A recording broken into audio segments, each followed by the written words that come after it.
Are we expecting any level 1 shenanigans is always the first important question. We have seen some sneaky shenanigans from both teams so far this series, but is anyone going to want to take that risk in the all-important Game 3? Potentially. I don't think we'll see too much. I don't think either team have a particularly insane level 1. It doesn't look like either team is going to go for anything. Both seeming to be going for the standard 5-point defense. As we are just sorting out a couple of things on the time controls, guys. Bear with us for one moment. I do hate that pause bug. Why haven't it is really irritating, isn't it? Sorry for that, guys. Yeah, the time bug is just something that Riot will never ever quite figure out, I feel. Small indie company. Very, very small. But as we get into this game, I am excited. I am nervous, I am apprehensive, and I'm ready just to cast the last fun regular season game of League of Legends. Yeah. Before we find out who advances, we know who advances to playoffs, but before we find out our playoff seeding. Minions have spawned. All to play for in this final game. Junglers starting off on the opposite sides of the map from each other. So, very reminiscent of the start in Game 1. We could see Falio potentially look to poke around this blue buff for Karolinerna and maybe try and look for some kind of steal. But otherwise, it looks fairly standard elsewhere.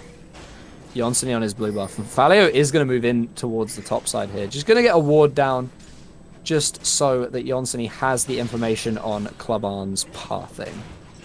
Yeah. And some of those, and gives him the buff timer for the blue buff respawn. So both teams know where the junglers are starting, though. And a big early trade by Falio there, stacking up the Conqueror. really enjoying that left hook, right hook. Just pure damage from the set. He's ready to fight.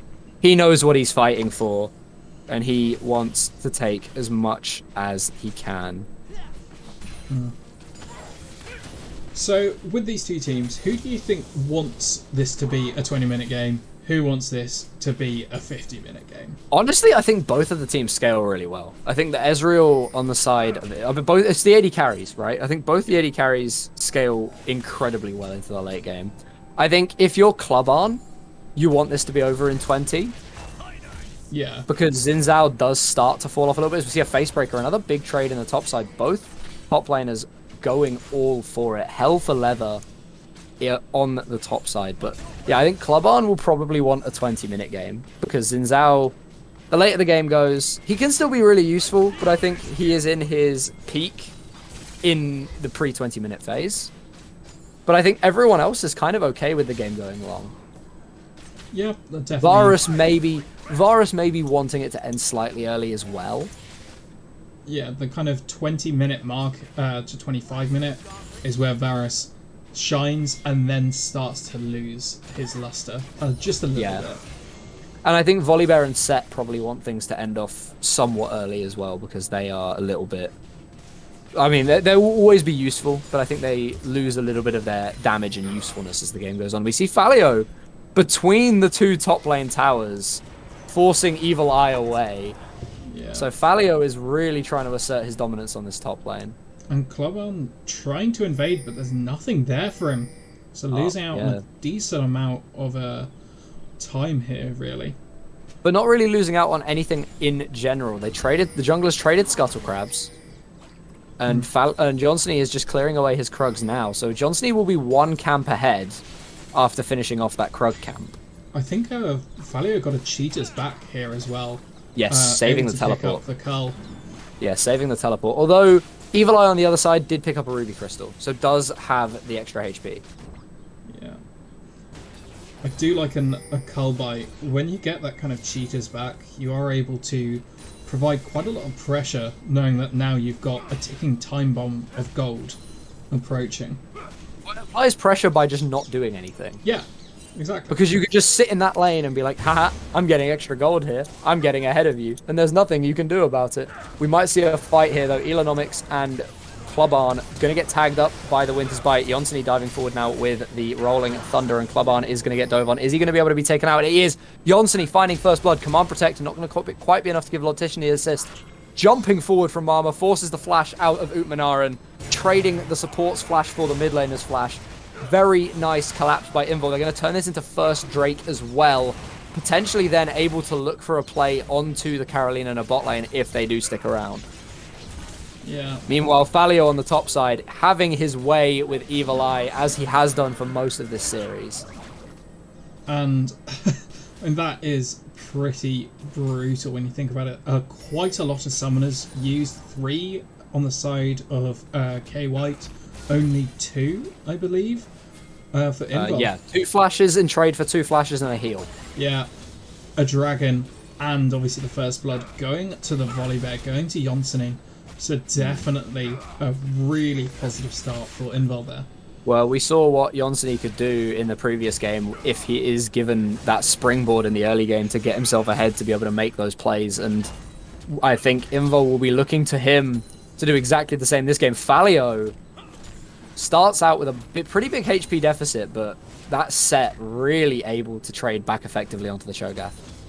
Yeah. And I think the Cho'Gath just has to back here at this point. Does not have the health or mana.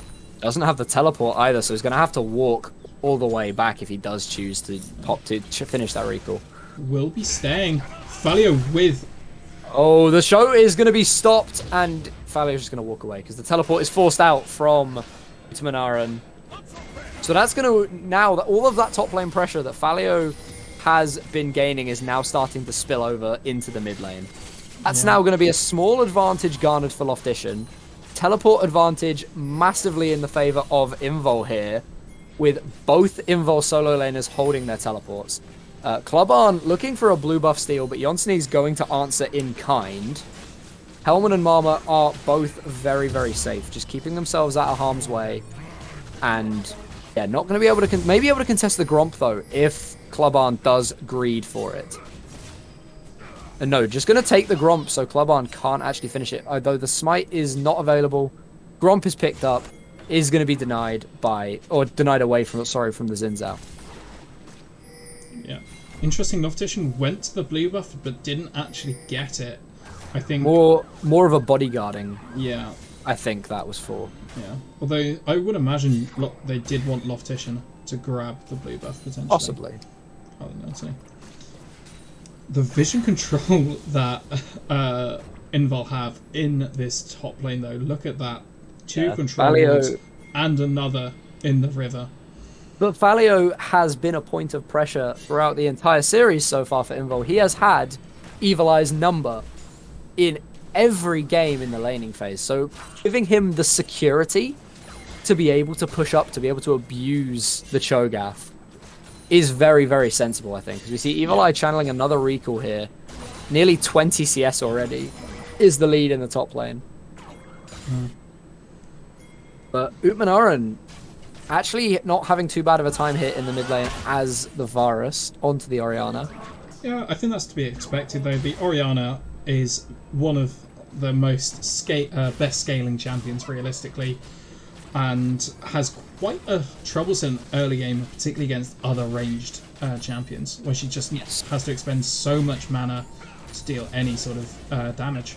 Which is why I was very, very confused as to why the Varus was initially hovered bot. The Showstopper, though, called down onto Evil Eye. Falio looking for the fight here. Big damage through onto the Cho'Gath, and that grit is being stacked up. The Rupture going to keep Evil Eye safe, though, as Falio is knocked up and knocked away, but big wins on the trade. Falio is bossing this top lane. Yeah.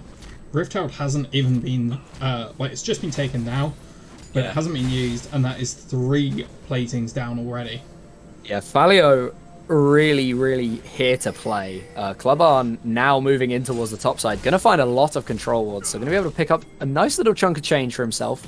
Nearly going to be the full turret, though. I think that's 4 plates for Falio, and we're only just 9 minutes into the game. And just want to 4 solo plates as well. Yes, for him. 4 solo plates. So bearing in mind, he also has a 35 CS lead and a 60 stacked removed cull. Yeah. He's enjoying himself, shall we say. There's a reason we've been talking up Falio all season. I'm Yeah. just going to say that. There we go. Now, where would you want this Rift Herald placed? You don't need it top lane. You don't need it top lane. Who no. do you want it on? The bot lane, potentially? I would say bot lane, yeah. But cracking the mid lane turret open is always very good as well. So Yeah. I don't think there's realistically, there's as long as you can guarantee the charge at a minimum, there's not a bad place to drop this turret. Yeah. I think if you drop it topside, it just gives you so much extra pressure because it threatens the second tower. It is going to go mid lane, gonna it be looks mid. like. Okay, Yeah. I don't hate this. I don't hate this. Orianna, very easily able to clear waves. Mama's coming down. Falio's even here. I like And this a lot. Karolinerna have kind of been zoned away from their own tower. Invul going to be able to get a lot of plates here. Yeah. And then getting priority around the dragon as well. Dragging Karolinerna left, right, and center. Hellman just able to farm in the bot lane on his own.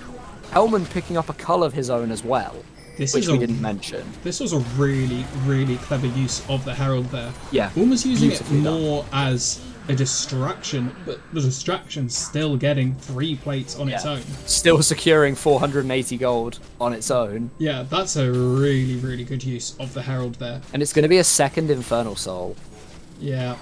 And with this team, you have a set Orianna and Ezreal if it gets to the point where Invul can secure an Infernal Soul. That is huge for them. Yes. But for now, I think Invul going to be very, very happy with how this game is going. Teleport advantage right now on the side of Karolinerna. Will have 2 TPs before Invul have 1 backup, as we are going to see a fight in the bot lane. Mama getting dove on is going to look to jump away, puts up the big, big door as the True Shot Barrage whistles through on to Muyenzi.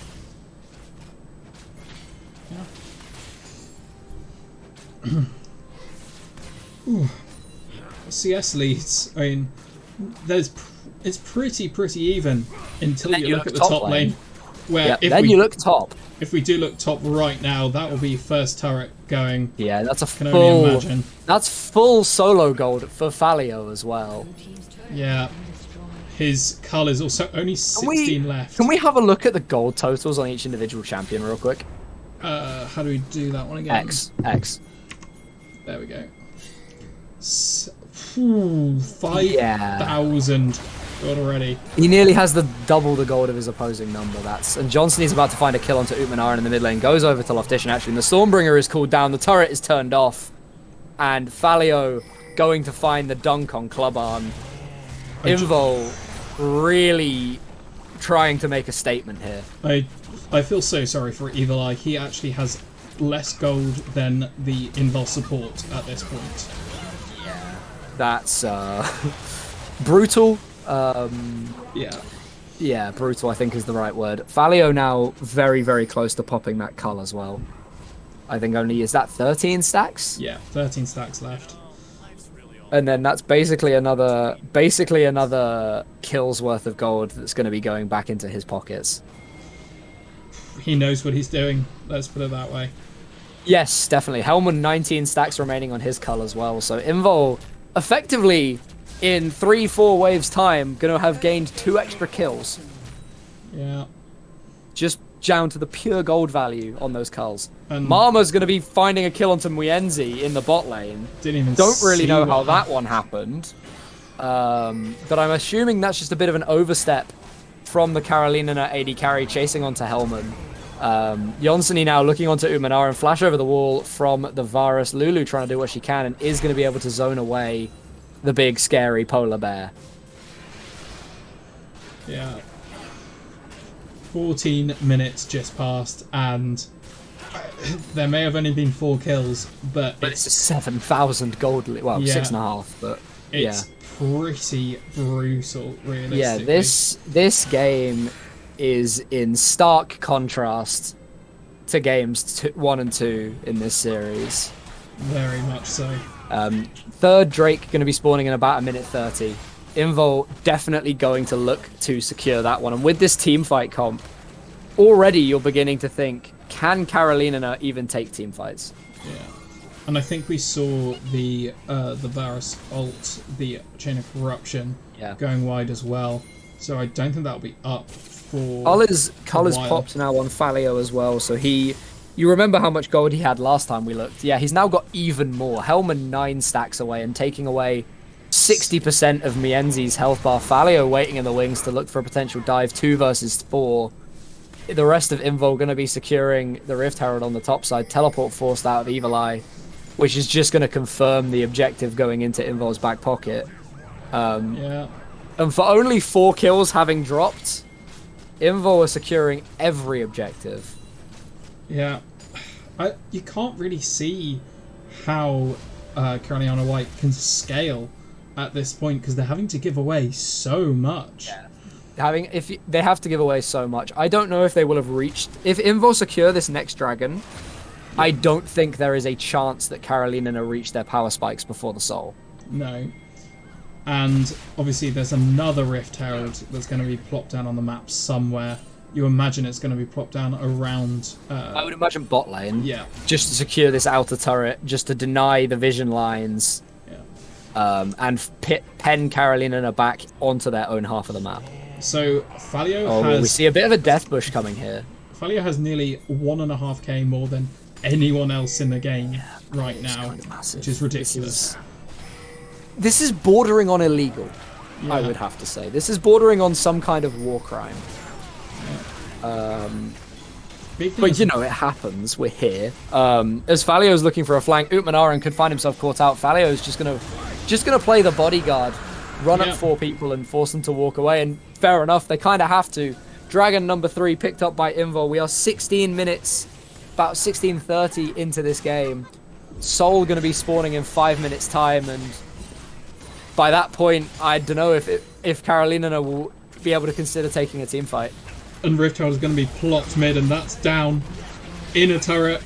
Yeah, inner turret falls. Inhibitor turret going to receive a charge from the Rift Herald as well. It will go down as well here for sure. Yeah, it should almost definitely the fall. inhib might as well. I like that they're not taking the inhib. Yeah. I think we've touched on this before, but I really, really like that they're not taking the inhib. It sounds very much Church of LS. Oh no. Oh no. Stormbringer. EMZ. Oh no. The storm is called, and I don't think that Karolinerna members are particularly long for this world. Clubbarn, the Glacial Fissure, just to keep him in place so Falio can land the final blow. That's going to be a bot lane outer turret going down as well. The gold lead nearing 10,000, and we're not even at 20 minutes.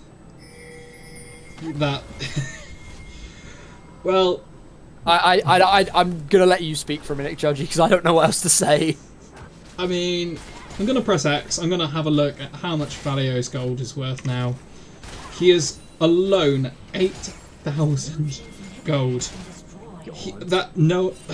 Yeah, he's still 1,200 gold ahead of anyone on his own team, let alone anyone on Karolinerna. He nearly has double the gold of Evil Eye at this point. Oh Lord above. The inhib actually has been cracked, I think. And credit to Evil Eye. Credit to Evil Eye, because I think this game he has held his own better than he did in Games 1 and Games 2. Definitely in Game 2 he really struggled. This game, it just has not been his day, more the fact that the lead kind of spilt over with teleports being used towards the top lane, etc. And yeah, I mean, right now, I'm really struggling to figure out what to say. But Judgy, how do Karolinerna come back into this game? They pray that Falio goes AFK. No, realistically, it's if a really good fight in corridors, potentially Vayne gets a good flank off, able to take out Hellman relatively easily, and then look to chunking out the rest of the tankiness that comes from Falio and Yonsei. That's potentially how to do it. With that whole fighting in corridors, you then have Braum ult to fight through, Orianna ult to fight through, Set ult and Ezreal ult to fight through. I don't like the sound of taking those kinds of fights as we see Mama diving forward. The Glacial Fissure's thrown down. Turret gets turned off by the Stormbringer. Evil Eye going to find the first kill of the fight on to Mama. No one from Karolinerna going to drop. A little bit of an aggression here from Invul, but the turret will still fall. But does it really matter when a kill the support for a turret? And the dream of the perfect game is now dead. Yeah. 1 turret and 1 kill. The dream of the perfect game is now dead. But I don't think Invul will be worrying about that. Baron is about to spawn, and it's going to be a 20-minute Baron. There's not a lot Karolinerna can do other than simply watch as Invul slay the big purple worm, get their resets off, and then move towards bot side to claim the Infernal Soul. Yeah. And this team, who are already ridiculously far ahead with Baron just buff get now, themselves even further ahead, because why not? And these will be even more items claimed. Yeah, this is looking really scary for Karolinerna. Yeah. This is looking really scary for Karolinerna. I think Falio may be approaching 10k gold on his own. I think he's already there. I think he's pretty much very there. nearly. It's only 400 gold away from 10k gold, which is that's nearly unbelievable. that's mental. That's pretty mad. And the thing is, though, he's only got 2 kills. This all comes from structures and and minions. It's so impressive. Brute Shot Barrage takes about 30% of Clubarn's HP. Yeah. Hellman just able to use that one for poke at this point. But Infernal Dragon about to spawn. We're gonna see Invul look to instantly take that one away, and I don't think Karolinerna can fight this. I think at this point the game plan for Karolinerna is try and pull something off at Elder. Yeah, flip it at Elder, I guess, is the only real play. I don't think they can even fight for a Baron, realistically. No, I wouldn't have thought so. But that is going to be Infernal Soul claimed by Invul. Oh, Mama's stepping forward very aggressively there. Almost got caught out by the 3 waiting in the bush. But this is the final outer turret for Karolinerna White falling. And you begin to feel almost that Invul are starting some kind of victory lap here. I know the game is far from over. There are still plenty of structures remaining. But with how dominant the performance has been up to this point. I mean, that is a full 10k gold lead. And it's now over that. The bot lane inhibitor turret going to fall. Bot lane inhibitor soon to follow. And you almost feel Invul could just end right here. I think it would be very ballsy, but they potentially could. They do have, obviously, Baron still. And so 2 waves worth of minions. Yeah, 1 with... Nexus turrets taking some fire from the minions. But Evil Eye gets chunked out. Both of the turrets turned off. Evil Eye falls to Helm and start the fight. The Glacial Fisher are going to split up all of Karolinerna and Clubarn. Chunked out. The Crescent Guard going to keep him alive for a moment longer. Hellman finding the final Mystic shot to secure the kill. Vayne picks up Loftition though, but it doesn't matter. Invul take the fight, the base, and the series, and with that they're going to claim first seed going into playoffs of this LCSE season. Hellman diving forward, takes a laser shot from the fountain, and trades off 1 for 1. But that is Invul over Karolinerna, 2-1 in the series. First place, I believe. I do need to check that and get that confirmed, but I believe that is a first seed in LCSE secured. There we go. Wow, and fantastic. What a game. Yeah, genuinely fantastic. Can't say much more. What a domination. Yeah, that was one hell of a show of strength. That was one hell of a show of strength. That was something else. I'm really running out of words to kind of describe that game. That was kind of insane. That was Falio. Yeah, well, it all started from the top lane, and it just trickled slowly down onto the rest of the map. I think we should say a little bit though about Hellman doing a lot. Oh no, Hellman was able to do a lot of work as well. Farm, almost the same amount of gold as Falio at the end there. But what a performance from the boys in blue and red in that game 3. We thought they were up against it. We thought they were on the ropes. We thought that was going to be a very, very, very tight game 3. But my lord, that was something else. Well, if you wanted some fantastic games, there we go. 3 Do we- really interesting Do we have ones. time for a quick interview?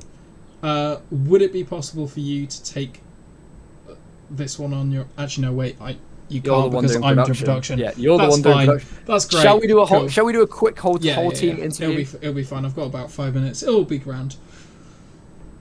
Let's do it. Okay. Join one of the Invul voice chats and I'll drag you in. Yeah. That's okay. Here we go.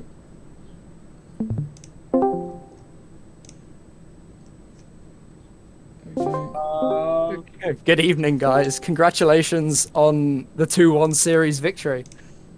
Thank you. Thanks. We have got the whole team here with us, guys. If anyone has any quick questions for them, drop it in the Twitch chat and we'll be able to get them asked. But yeah, congratulations, everyone. To start with, how were you guys all feeling after game 1? So depressed. I don't know, Enix, did you see my rage in the chat or not? Yeah, But, I think I did. I just want to like hit in the monitor, you know, after the draft that I saw. How depressing. Yeah. But yeah, no. After game 1, obviously not going well, and it was a relatively good position for quite a long period of the game. But to bounce back, taking the win in game 2, and then going into that game 3, when they locked in the Vayne Varus, what were you guys kind of thinking? The game doesn't go more than... Yeah. Because it would be not fun. But I don't know, the Varus mid was... We very wanted weird to me. play in top side anyway, but on board I felt like we should have it lose the matchup, but they were so passive, so it was fine. Yeah, they were like just bending over every lane. It was And- weird. And looking more specifically at that game 3, it felt like the advantages that you were able to find in the 1v1 across the whole series, Falio, just kind of came to a head there and started to really affect the entire map. We saw, I think it was teleports being burned from the Karolinerna mid lane to try and just dissuade you from diving the Cho'Gath, which inadvertently was then just giving advantages over to everyone else. Yeah, I think I could have maybe killed him, but I didn't want to int my shutdown, so I just backed off. Yeah. And so I do believe that is first place in the regular season secured now. But looking forward to playoffs, guys, how are we feeling? I mean, if we can play like the last game, then Yeah, it feels this pretty good. But last game was, Yeah. I was surprised. That was very nice, honestly. yeah, we're all sitting there like after the game. I was like, that was actually clean. Yeah. Question Yeah, mark? No. the zone on top, that was like, it was very nice. Whenever we have the pressure, we know how to play, and everybody plays like we always talk, and we always Yeah, do. we like, But we. yeah, go ahead. Nice. Yeah. I want to Yeah. say we threat a dive, we see the TPs, and we just walk the other way, we don't int. That was Yeah. refreshing to see. It was Yeah. surely a good sight. Yeah. Now we just Yeah. need to scrim and practice for playoffs and try to have the same games that I last think game we was. can just say, if we don't get insanely bootgapped versus Vanir, we can win the whole thing. Oh, okay. Okay, Okay. that leads me on It's quite rough. nicely into my next question, actually, because I was going to ask. Obviously, we knew coming into today the 4 teams that would be going to playoffs, being you guys, Vanir, Lundqvist Darkside, and Minimax. Out of those 4 teams, who do you guys fear the most? But I guess with that comment, Mama, you kind of just answered the question for me. Yeah. I actually scared from Minimax, Enix, Okay. because I- of their I- pick bans. Yeah, I do remember speaking to you about this. Obviously, Minimax, Yeah. probably the most off meta, I think is the way to put it with their It's draft. like Carolina White, you know? They don't know how to do drafts, so they troll drafts, and since we always play against the good teams in scrims, or even in some officials, we don't know how to play against troll drafts. So that's the main problem. Okay. The Yasuo was insane pick, it was smashing us so hard. Like, Yeah, it was actually. It was actually a bit sad. No. Teams scared of. Like, I guess personally the mid laners. I think Vanir was probably. I think Vanir over across the board was just playing like really clean, right? So they're probably Yeah, I felt like we were getting choked the fuck out. And Yeah, we were those getting guys a were bit the hardest. murdered that time. So I would probably say that they're the ones we look out for the most, but I it's not unwinnable. I And- couldn't crack their top laner. It was, like, Assuming respectful. that you guys have locked first seed with that, obviously we have that. Obviously having the head-to-head over Darkside. Who would you guys imagine is going to be the team that joins you in the final? Vanir, for sure. 1 year, yeah. Probably Vanir, yeah. Like, Yeah. No. They Okay, lost to so- Minimax or something, right? Yes, so Vanir, Yeah. I believe, secured 4th seed going into playoffs, Wow. oh, with Minimax 3rd and Darkside 2nd. That surprises me so much because Same, yeah. games are so fucking impossible to win. But I yeah, think, yeah. it's going to be a very The- interesting playoff schedule then if you guys see Vanir as the biggest threat. I mean, obviously it depends on when we played them, right? Because we played Minimax really early in the season, right? And then Yeah. we played Vanir towards the later end. Yep. So it might also have something to do with like we don't really know. Like back then we were like, shit, their draft is like really weird, and we tried to think of a counter, right? But now they might have different shit prepared. So Yeah, this is true. But Judgy, I have to ask really quickly, have you got any other questions for any of the guys? I was just gonna say, the game that you just played was probably your most risk-averse game, like your cleanest game, and you only got 9 kills that game, but it felt like you were 30 kills up. Do you think your game plan may kind of evolve around what you're doing, which is just choking out slowly but surely and not going for those risky plays potentially that we saw in game 1 and 2? Yeah, I think it depends on the team. Like, they were really like too respectful. They were just giving up everything, and Yeah, we they were didn't shitty. like overstep and give them a shutdown. yeah, We I usually think- do. yeah, you Yeah, usually they do were give just hoping for shutdowns. throws. Yeah, which I think it was a good strategy because we were so struggling with closing out leads. Yeah, I also think that like, if you mean like working towards playing more like that, I think that it's kind of what we've been doing the entire time, but we're also just monkeys. So we just keep I going. wish we could we just play keep like going that in again. and just like, yeah, I think like we're just because it's just playing like clean and trying to play like macro correctly, right? Which we kind of did in the last game, which is surprising because usually we try to just like ego on people sometimes and then we overstep somewhere. So yes, this is what we're working towards, but it's also what we've been trying to work towards the entire season. So Well, it's- if there's any time to peak, it will be towards playoffs. So let's Definitely. hope. yeah. Yeah. And then I have one quick question from Twitch chat before I think I'm all out of questions. This one's for Jonsony. Okay, yeah. How can Jonsony be so handsome and good at video games? It's secret that I might share with you after playoffs. Okay. It's Finnish jeans. Okay.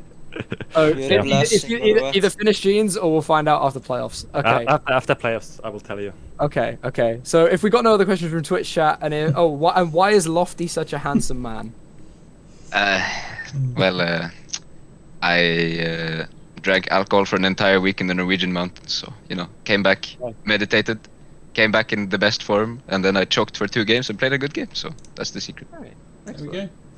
And yeah, unless you have anything else to add, Judgy, I think that is going to be everything for this evening. Yeah, no, I'm all out. Congratulations again, everyone. Well played today. Thank you. Yeah, thank you. Thank you. And we will keep you guys updated as and when we know the playoff schedule. Check out the Twitter at Invul Esports if you want to find out what's going to be going on with there. And we will see you next time. See ya, guys. Thanks Yes. for watching us. Yeah. So, yeah.